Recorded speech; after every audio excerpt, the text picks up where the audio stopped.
Bonjour à tous et bienvenue sur Séphiroth et compagnie. Nous nous retrouvons pour clôturer donc ce conte du Homère avec la 7e sphira qui fait partie donc des Midotes. On finit avec la Malchoute qu'on va traduire par le mot royauté. Donc une semaine pour réparer tous les aspects, les 7 aspects de cette Malchoute. Et donc qu'est-ce que ça veut dire finalement que cette Malchoute? Déjà une première chose, de savoir que cette sphira elle appartient au monde de la Asiya, qui est le monde qui est notre monde. Asiya, ça veut dire le monde de l'action, le monde de l'agir. Et donc, en fait, ça nous donne tout de suite le ton. Alors, de là va découler quoi?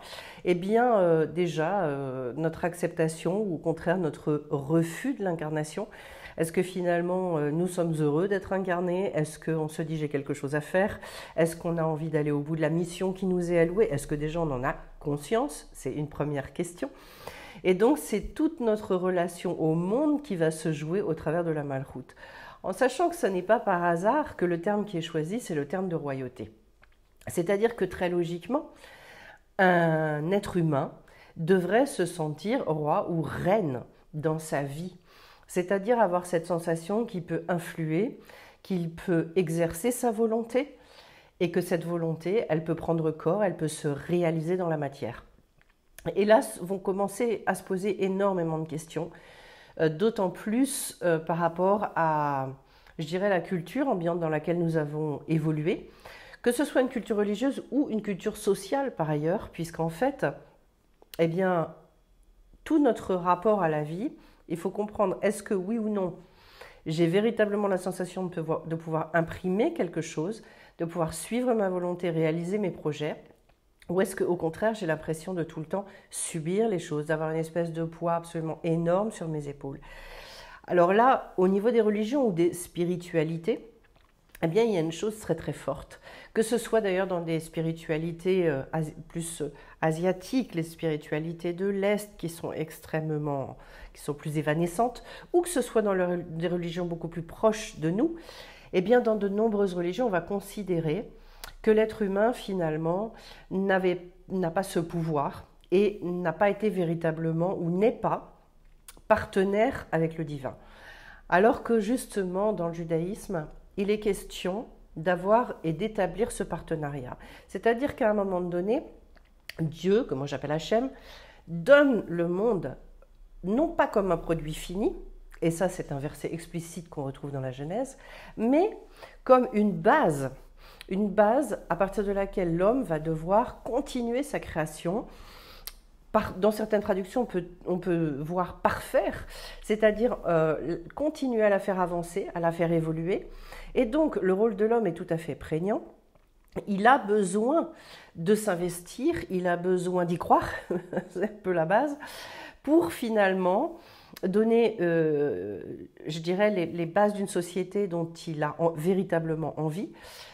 C'est pour ça qu'effectivement, il faut un certain nombre de principes, un certain nombre de règles, et qu'on voit de par le monde que selon les sociétés, et selon aussi les typologies culturelles, eh bien, on va aller vers des sociétés qui sont extrêmement matérialistes, des sociétés qui sont beaucoup plus ancrées dans le spirituel, où par exemple l'État ne peut pas se définir sans une base religieuse, ou au contraire des sociétés comme chez nous, où c'est la laïcité qui prime, avec une liberté de culte, eh bien, tout ça va imprimer énormément de choses dans notre manière d'appréhender le rôle de l'homme, d'appréhender sa liberté également.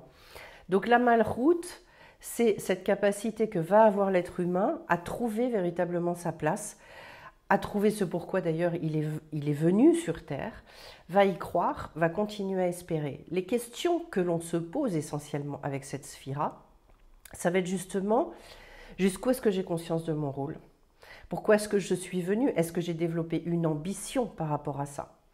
Est-ce que je me suis plus ou moins laissé absorber par une forme de désespoir ambiant, par une vision de l'être humain qui finalement je dirais, est un être qui a, au détour et dans tous les détours de l'histoire, qui s'est complètement perdu et qui finalement a échoué dans le projet d'établir une fraternité et une société qui est relativement juste, bienveillante, etc. Ou au contraire, Est-ce que je vais réussir par-delà les difficultés, par-delà, je dirais, les parties sombres et les parties négatives, bien évidemment, qu'on ne peut que constater dans notre monde, mais de continuer à croire au projet et de se dire, malgré tout, et pour ce qui m'incombe, moi, je vais continuer à m'investir, continuer à faire ma part dans le cercle dans lequel je suis, moi, puisque effectivement, le gros souci, et ce sur quoi d'ailleurs un certain nombre de, je dirais,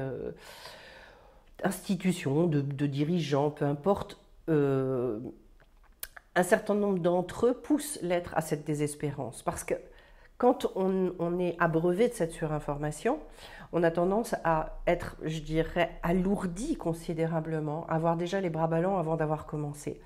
Alors là, la tradition hébraïque vient un petit peu à notre aide, puisqu'elle nous dit en fait, les choses sur lesquelles on a un pouvoir, eh bien justement, ce qui va nous permettre de transcender la désespérance, ça va être d'agir là où on peut.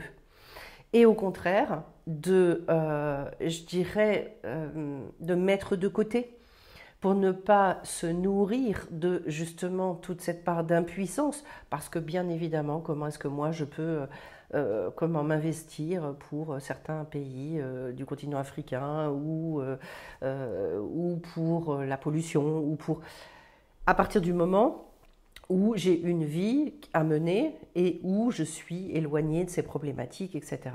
Donc en fait, le tout, c'est de réfléchir comment est-ce que moi je peux m'inscrire là où je suis. Et si véritablement j'ai quelque chose à cœur, alors est-ce que j'ai quelque chose à faire dans un domaine spécifique ? Mais sans se croire et sans se rêver le sauveur du monde non plus. C'est-à-dire accepter de n'être qu'une petite pierre à l'édifice, en sachant que chacun va l'exprimer extrêmement différemment en fonction de son tempérament, de sa nature profonde. Alors, la réconciliation avec cette malroute, c'est aussi fondé très, très puissamment non seulement sur la émouna, dans le fait de croire qu'il y a véritablement un projet divin ou un projet de la vie, peu importe en général, mais que donc le monde ne s'est pas créé par hasard et qu'il y a bien quelqu'un qui est en contrôle de tout ça, mais également, et c'est ça une notion peut-être fondamentale dans le judaïsme, de croire en l'homme. Et là, il va y avoir très probablement un certain nombre qui vont se dire, mais jusqu'où est-ce que justement j'accepte de croire en l'homme ? Jusqu'où est-ce que j'accepte aussi de croire en moi ? Parce que quand justement on est dans cette espèce de refus, de dénégation sur le fait d'accorder à l'homme toute une bienveillance, une véritable bonté, une capacité à gérer les choses de manière juste, alors à ce moment-là, eh bien, oui, il n'y a que des espérances derrière. Alors, si vous vous connaissez un petit peu et si vous possédez ces qualités-là, si vous possédez ces aspirations, vous vous dites, je ne suis certainement pas le seul sur un peu moins de 8 milliards d'individus, je crois, je ne suis pas le seul à détenir ça. Il y en a d'autres comme moi. Et c'est là où, justement, dans la malroute, je crois que ce qui est très, très important, c'est d'aller rechercher aussi des personnes qui sont comme vous, comme moi, c'est-à-dire qui croient au projet, qui ont envie de continuer à s'investir, et je dirais de ne pas céder à cette profonde tentation par moment de se dire mais à quoi bon, à quoi bon. On a l'impression à un moment donné que c'est la goutte d'eau dans l'océan. Seulement ces gouttes d'eau, vous savez qu'elles peuvent sauver des gens. Déjà nous sauver nous, c'est déjà pas mal. Pourquoi je dis ça? Mais parce que sinon, à quoi bon se lever le matin? À quoi bon continuer à croire à tout ça? Et donc, et puis parce que quand on commence à développer ce regard-là, on se rend compte qu'en fait la vie recèle énormément de beauté. Et pas que la nature, mais l'être humain aussi. C'est-à-dire que petit à petit, on va attirer des alter-ego qui eux aussi vont avoir envie d'y croire, qui eux aussi vont être pourvoyeurs d'une certaine énergie, d'action d'ailleurs, qui vont mettre des choses en route très très concrètement, qui vous apprennent qu'en fait il faut énormément de bénévolat. Moi, il y a une chose qui m'a toujours interpellée justement au niveau de la France, parce que j'en ai parlé d'ailleurs à une personne qui travaille dans la coopération, donc l'aide aux pays, et notamment sur le continent africain. Et cette personne me confirmait qu'encore aujourd'hui, le pays qui détient le record en termes de bénévolat, et nombre d'associations, etc. Donc d'entraide finalement, eh bien c'est la France.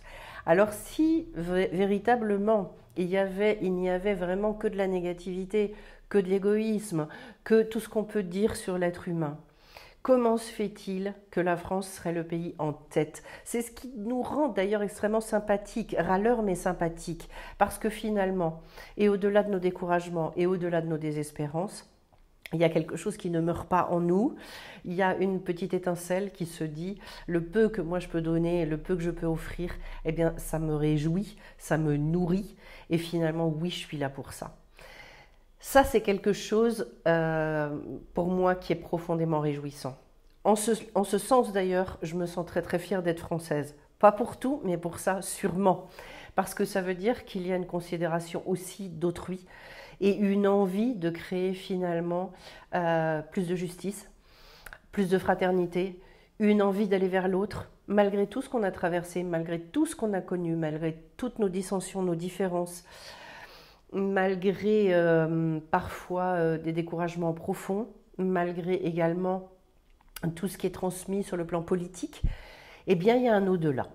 Et que finalement, dans le cœur du français, perdure quelque chose qui est toujours de l'ordre de la Emouna, du fait de croire en l'homme, et de le montrer, de le vivre, de le partager. Donc voilà, ça c'est un très très bel exemple de ce que peut être justement le fait de s'ancrer dans la malroute. Et je tiens à dire d'ailleurs que c'est probablement une des, je dirais cette exception française, une des choses qui fait que le divin a un cœur particulier pour la France, pas que pour la France bien sûr. Ce que je veux dire c'est que ça c'est une qualité qui va énormément apprécier chez l'être humain, puisque justement ce monde qui a été créé avec des déséquilibres, avec des dissensions et des injustices, il appartient véritablement à l'homme de rééquilibrer ça. D'où l'idée de le parfaire, c'est-à-dire d'achever cette œuvre et de l'achever vers le mieux, vers cette belle fraternité qu'on attend depuis maintenant quelques millénaires malgré tout. Mais voilà, de continuer à y croire, parce qu'en fait, je dirais, ça passe toujours par l'impulsion de quelques individualités qui ont une énergie absolument extraordinaire, une force dans la confiance, dans l'aïmouna qui est d'une puissance phénoménale.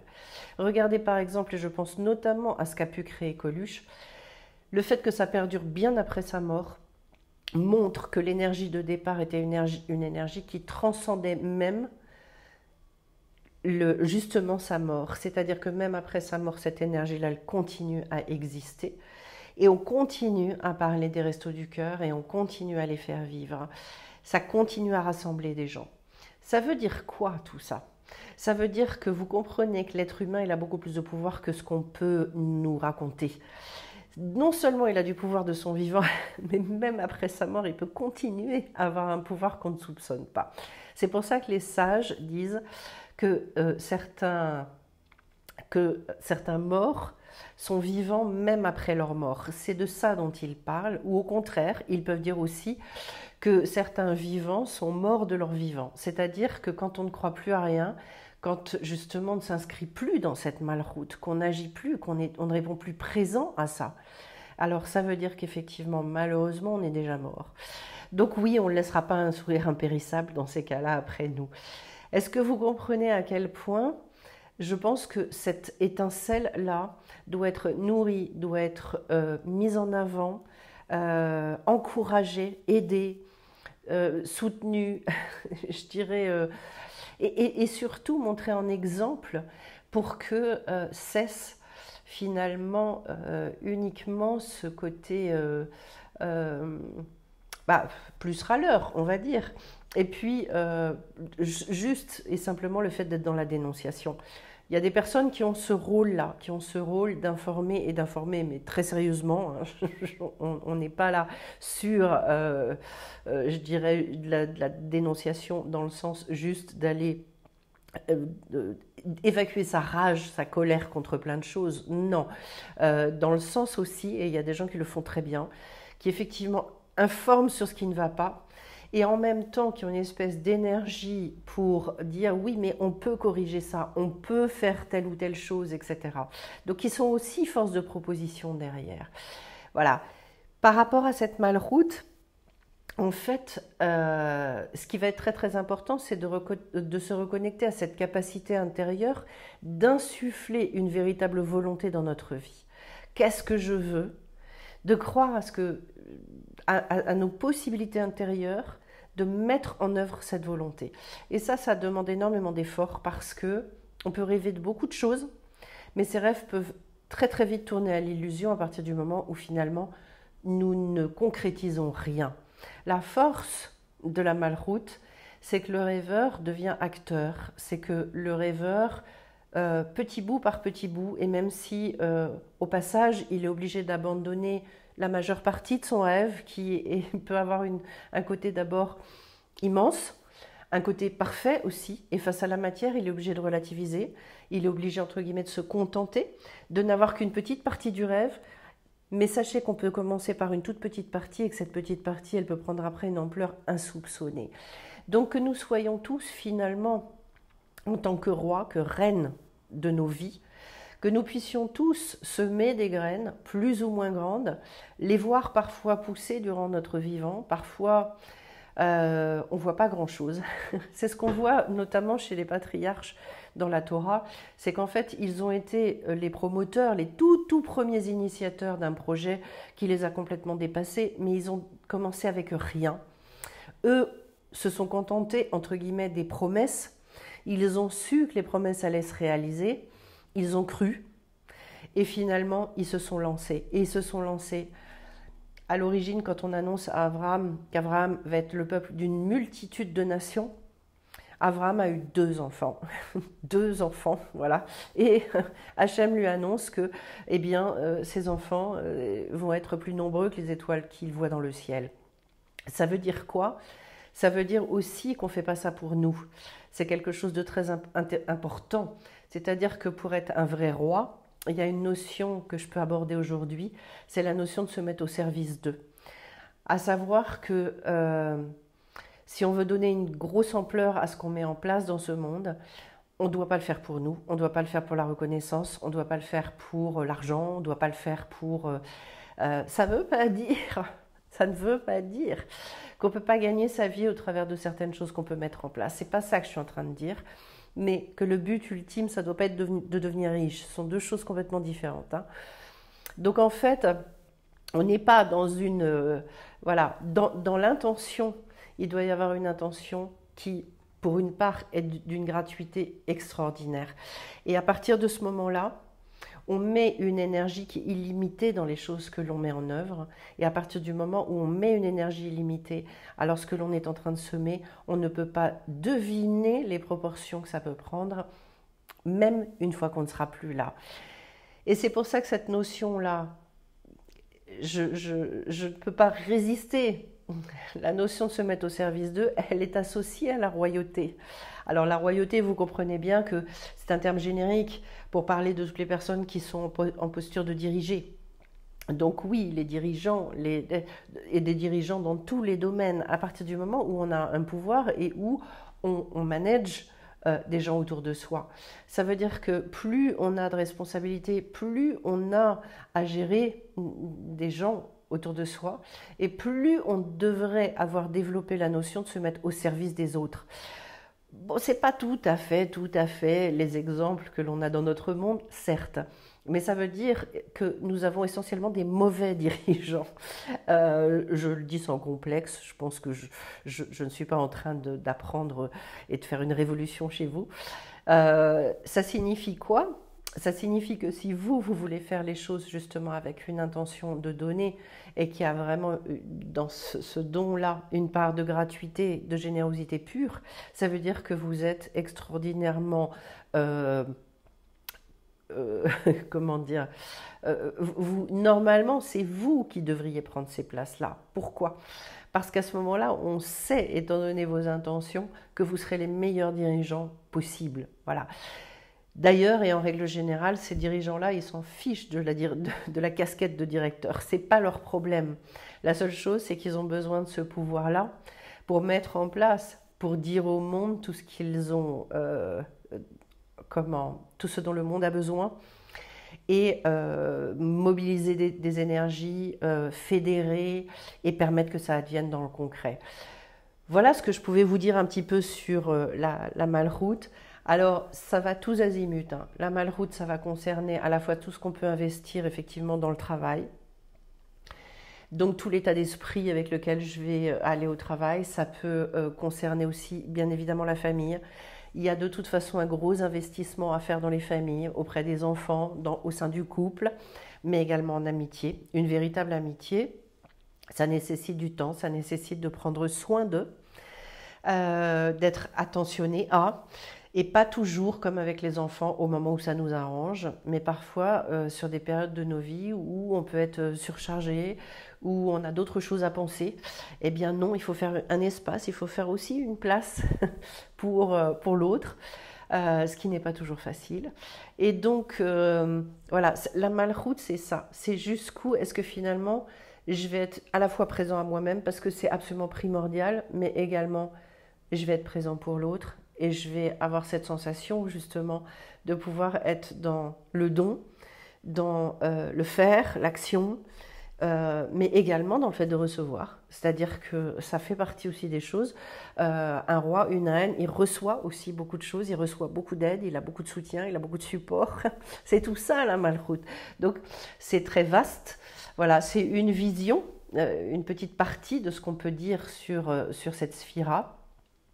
Et donc, pendant toute la semaine qui s'annonce, eh bien, il va y avoir réparation des 7 degrés, des 7 niveaux de cette Malroute, afin, je dirais, d'arriver à ce qu'on appelle la Malroute de la Malroute, c'est-à-dire ce moment où effectivement on a la couronne sur la tête et on est capable de défoncer tous les obstacles, de ne pas se laisser retenir par les difficultés de la vie, de ne pas se laisser décourager, etc. Quelqu'un qui est vraiment dans la Malroute, c'est quelqu'un qui est une personne forte, déterminée.